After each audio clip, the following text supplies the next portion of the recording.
Now, why 99% of amateurs can't fix their steep, choppy downswing is because they're not fixing the root cause reason to why they're getting steep in that downswing. So I'm going to share with you the 3 most common root causes that I see on a daily basis in lessons, and a fix for each one of those. Because once you fix the root cause, you are finally going to fix your steep shaft. So let's get straight to it. Now, the first root cause reason, this is by far the most common, is as we're moving in the downswing, we're seeing players having their, technical term here, their trail shoulder, right shoulder for a right-handed golfer, move into internal rotation. So where the elbow starts to point behind the body. So with the elbow starting to point behind the body, you can see how that puts a steepening effect on the golf club. So keeping this trail elbow moving more in front, closing the gap between our 2 elbows here, right elbow to left, will move that right shoulder into more external rotation. It's still technically going to be an internal rotation, but moving into that fashion is going to massively help that golfer to shallow out the club. So that's where, if that player suffers with that elbow falling back, again, I'm going to get to a great feel for this, because one of the main reasons we see golfers in that motion get to that point is their backswing. So that's where you'll see players in their backswing start to pull their trail arm back behind them. And then as they get up to the top, they naturally get into this really internally rotated shoulder position, elbow pointing really back. The only way they can move that elbow from there is more behind them, really steepening the shaft. So this is what we really want to focus on, simply because we want to have this right arm fold up nicely in our swing. We want to have it fold up. We don't want to start a lawnmower pulling it back behind us. That's going to make us steep. So folding up, ultimately the right arm motion is half a bicep curl like you're in the gym. So not full bicep curl, forearm to bicep. It's half a bicep curl to where the forearm's parallel to the ground, and a right arm lift as you turn. Those 2 motions together create the elbow pointing down, and that'll make it far easier for the elbow to get in front. That's one way you could view it. But secondly, you can view it as keeping the space in between your arms nice and small. That's going to keep you into this nice position with the elbow pointing more down and staying in front. And that's going to help you get shallower a hell of a lot easier. So the great drill to do for this is a training aid, a ball training aid. So any type of ball training aid would be absolutely great. So what we want to do here, get this to where we're putting it in between our arms. Now, if our arms, let's say in the backswing, starts to pull away, that trail arm, the right arm, starts to pull behind us, the ball drops. So ultimately what this is doing, this is keeping the space in between the arms. So that's where, if I'm at the top, maybe in good structure, and then the trail arm and the elbow starts to go behind, steepen the shaft, this drops immediately. So for that golfer, we just want a ball training aid, keeping it in between the arms, and our right arm structure is going to do exactly what we want it to do. So that's our goal. We can put in as many reps as we can. And for that golfer, they're going to finally fix their steep shaft if they're a golfer who has their elbow go behind them in the downswing or backswing. So the second most common root cause to why golfers get steep in the downswing is this here. So you can see the left wrist moving into too much extension in the downswing, cupping the left wrist. So if, let's say, we're nice and flat up to the top, and then we start to move that into extension or cupping, you're going to see how the shaft is going to be steeper. Whereas if I keep the left wrist flat, you're going to see the shaft angle stay pretty neutral. Let's say if I'm a player who could do this next one, if I start to move into flexion, you can see how the club's going to start to shallow out. We need a grip type that's correct for that, and the club face can't be too strong. I would recommend most golfers to keep their left wrist relatively flat. Now this does depend on your grip type. It's one of the big reasons why I say to golfers, playing with a strong grip is very tough in a lot of ways, because if you've got a strong grip, you need extension and cupping in the left wrist.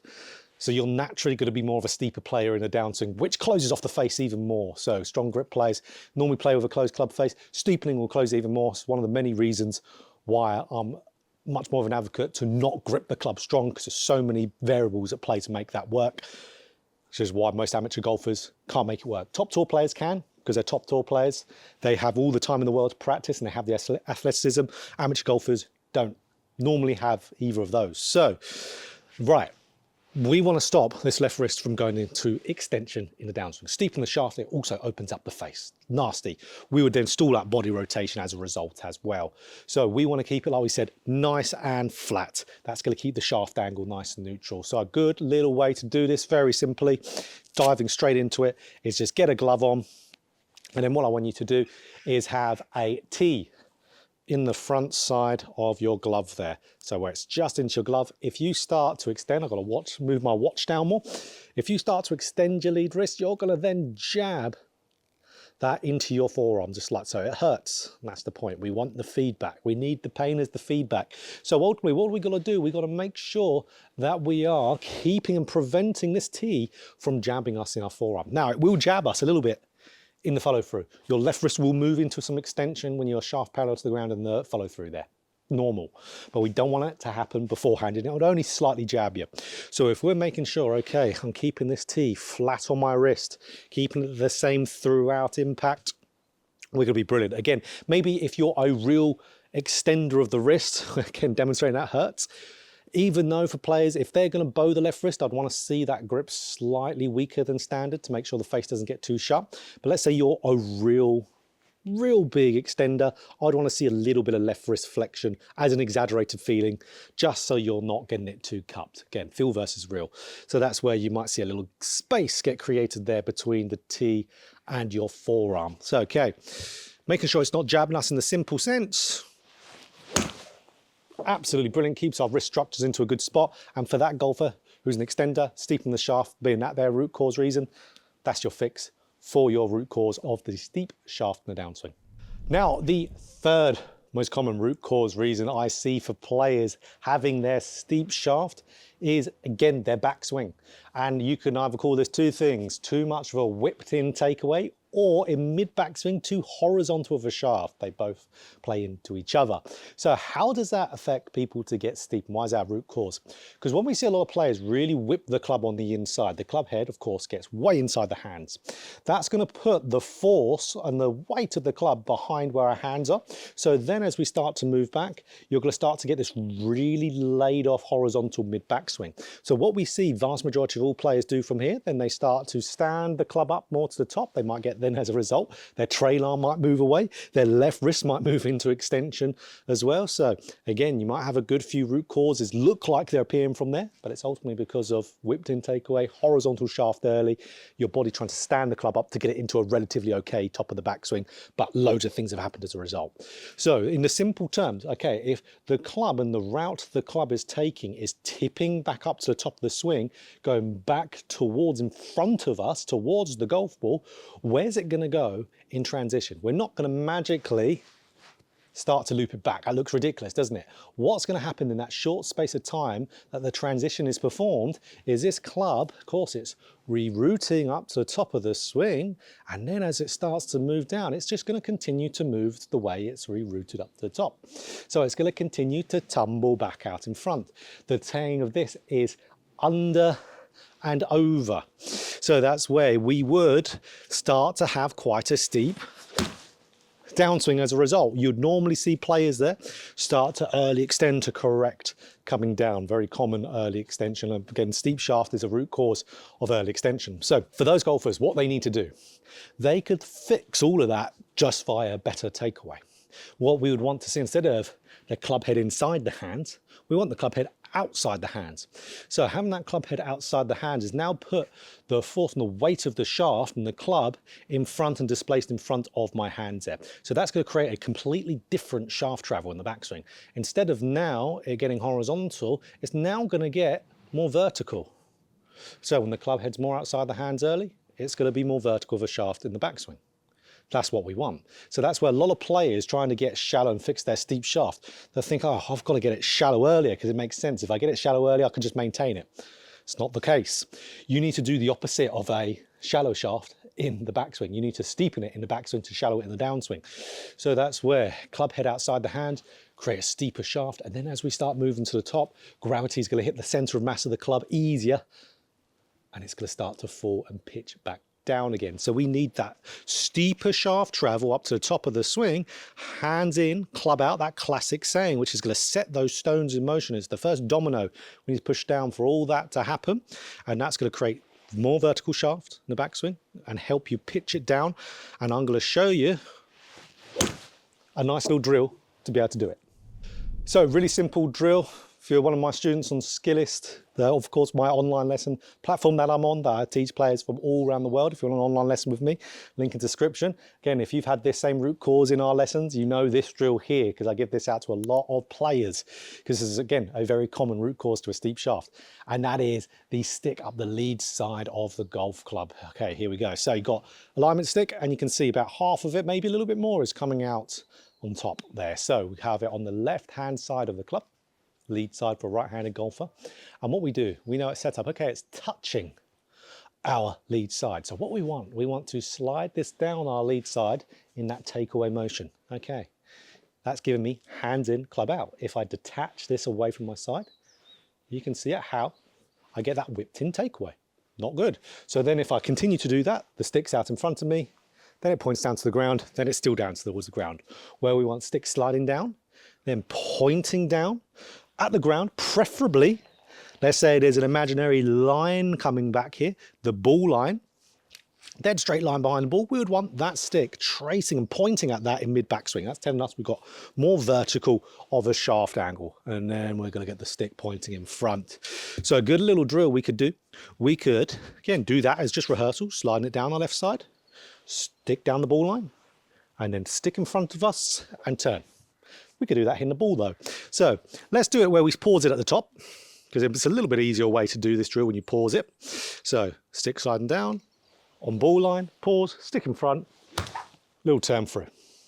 That's where, just like I'm doing here with foam balls and a net, best way to practice that. You could also do that full speed if you want to. Okay, so I say full motion, full speed would be pretty much impossible. Full motion without a pause. Awesome. Great way to do it. If you're struggling to get the feel from that, as this is sometimes for players quite a stubborn one to fix, I'm going to show you something to feel real extreme, which will fix it in a heartbeat. So if that drill isn't quite giving you a feeling, it's not quite cutting it, put the stick on the opposite side. Now this gets you very much exaggerating what we're doing here. So I call this the Matthew Wolf drill, because it gets you looking like Matthew Wolf in the backswing. But if, again, we want to make a change, we got to ultimately exaggerate it as much as we can. Feel versus real. Often we feel like we're doing something, but in reality, we're not. We've got to really feel like we're doing something huge for the real to look like what we want it to look like. So we know we want the hands to be in, the club to be outside, the steeper shaft travel. So what does that look like on the extreme? If I have this on my right-hand side here, and I slide this down my right side now, you can see the hands definitely go in, the club goes hugely outside. And then once this detaches from our right side with a stick, you can see it's around left arm parallel. And then the club will naturally want to loop back like Matthew Wolf or Jim Furyk. So it gets you very much doing the exact opposite of what this root cause is. Gets you in a funky looking setup position, this casted position. Don't worry about that. You're not going to return it like that doing the drill. Otherwise, you'll know about it. But same thing. If you did this, it's going to get you very much exaggerating the exact opposite shaft travel, which is a brilliant way to practice fixing any fault in the golf swing. So again, this is a crazy feeling one, but it will, for a lot of you, give you a little bit of a light bulb moment. Going, oh, if I try and get that in my real swing, I wonder what it will start to look like. So this is what it looks like with a ball. So you can see really loopy club, really out, dropping in. But then when I try to replicate that exact same feel into the golf ball, feel versus real, look at this. It's going to look nothing like it. So same sensation. It's going to look nothing like it. Now, that looked like a normal golf swing, didn't it? Didn't feel like it. I was trying to do the same thing as with the stick. Feel versus real. So for any of these points, feel versus real is huge. Exaggerate as much as you can. So whatever your root cause reason is, now I do have a full guide to shallow in the golf club, which gets in all the root causes of a steep shaft, which is down in the description as well, my video course section in my description. You can pick that up, or again, if none of these are your root cause, which is very valid, these are just the most common ones I see. There's loads and loads of little root causes out there. And you want one-to-one help with me? Again, there is, of course, I do online lessons on Skillist, and Actually, something I've only recently launched. If you need a little bit of a kind of idea first, and maybe what online lessons are like, or what my opinion would be on your golf swing, a little quick analysis, you can send that through to me completely free on the free analysis section. And then we can talk about, of course, when you sign up and start our journey for lessons, what we would go about and do. But again, if you want a little idea, maybe what your root cause is in your golf swing, maybe you're watching through this, you're not a steep player, you just want like it for the info, you want to find out more about your golf swing, that's a great option as well. But again, moving into the winter time here, brilliant time to start up your online lesson journey, one-to-one work with me, and we'll get you into a great spot for next season. So if you enjoyed this video, click the like button. For more golf instruction like this, hit the subscribe button, hit the bell button too to be notified every time I put out a video. And again, it's another deep dive episode. If you want a specific topic that we can dive into deep on the root cause reasons of a certain topic, really get into it, comprehensive style like today, put that down in the comments, and absolutely, we'll feature it in another episode.